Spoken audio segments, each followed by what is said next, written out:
data di Fakultas Hukum. Nanti ketemu sama saya,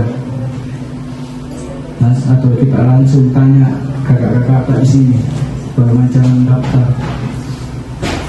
Iya.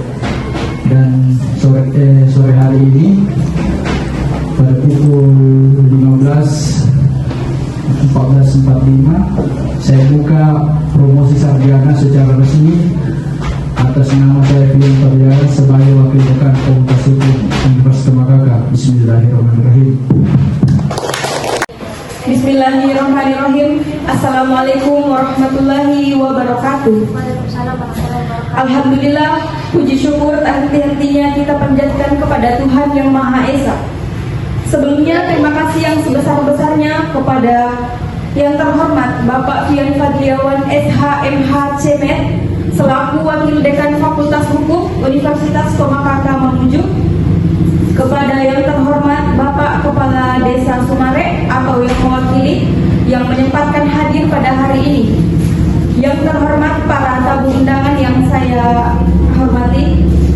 Langsung saja untuk mempersingkat waktu, perkenalkan nama saya Hartati dengan NIM 21025060106. Adapun judul skripsi saya yaitu gugatan ganti kerugian terhadap perbuatan ingkar janji dalam perjanjian jual beli tanah ditinjau dari Kitab Undang-Undang Hukum Perdata. Di bab 1 ada latar belakang masalah.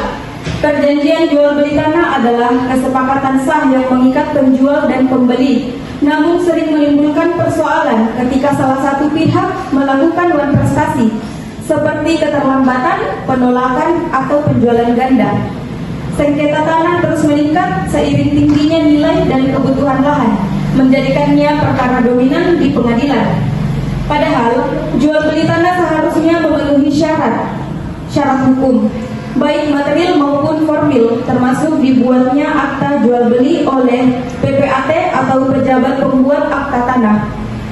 Kondisi inilah yang melatar belakangi penelitian tentang gugatan ganti kerugian akibat ingkar janji dalam perjanjian jual beli tanah berdasarkan Kitab Undang-Undang Hukum Perdata.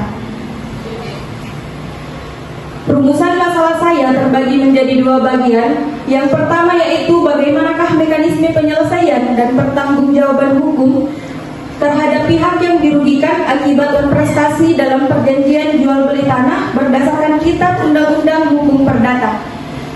Yang kedua yaitu bagaimana syarat dan prosedur hukum yang harus dipenuhi oleh pihak yang dirugikan untuk mengajukan gugatan ganti kerugian akibat prestasi dalam perjanjian jual beli tanah. Kemudian di bab 2 tinjauan pustaka terbagi menjadi beberapa bagian, yaitu diantaranya ada pengertian wan prestasi, perjanjian jual beli, asas fakta sunt servanda, asas kepastian hukum, wan prestasi, gugatan, dan ganti rugi. Kemudian di bab 3 metode penelitian. Tipe penelitian ini merupakan penelitian hukum normatif, yaitu penelitian yang mengkaji hukum dari bahan pustaka. Jenis dan sumber data bersumber dari data sekunder yang terdiri dari bahan hukum primer, bahan hukum sekunder, dan bahan hukum tersier. Teknik pengumpulan data dikumpulkan melalui studi kepustakaan dari buku, dokumen, dan sumber internet. Kemudian teknik analisis data yang dilakukan secara kualitatif.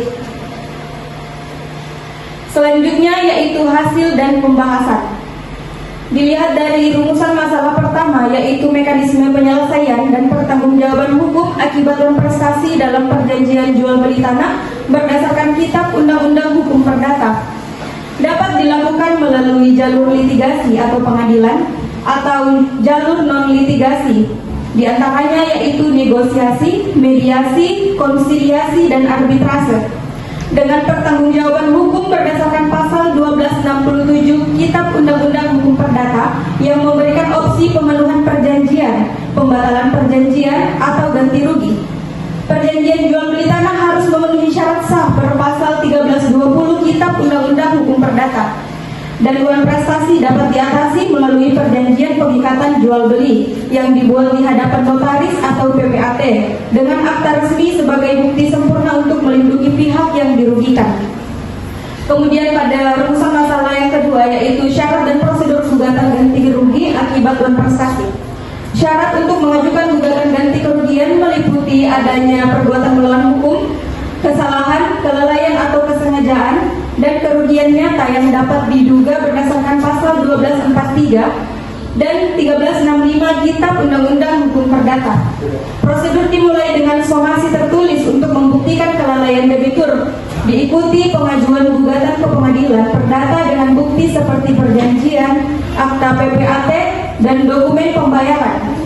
Melalui tahapan mediasi, pembacaan gugatan, jawaban, replik, duplik, pembuktian, dan putusan yang dapat dieksekusi dengan ganti rugi terbatas pada kerugian langsung dan biaya-biaya terkait.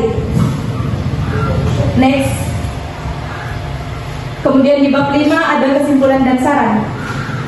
Pada kesimpulan yaitu penyelesaian non prestasi dalam jual beli tanah menurut Kitab Undang-Undang Hukum Perdata pada dasarnya dimulai melalui musyawarah.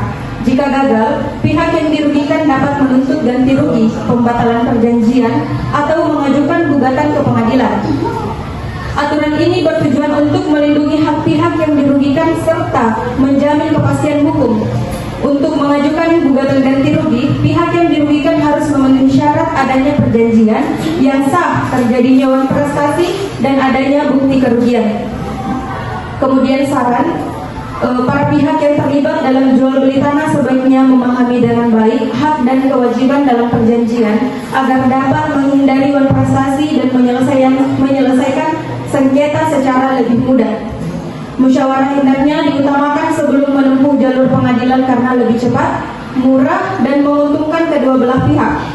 Pihak yang dirugikan sebaiknya memastikan semua syarat hukum terpenuhi, mendokumentasikan bukti dengan baik, dan bila perlu berkonsultasi dengan ahli hukum. Baik, itulah tadi pemaparan skripsi dari saya. Lebih dan kurangnya mohon dimaafkan. Wabillahi taufiq wal hidayah. Wassalamualaikum warahmatullahi wabarakatuh.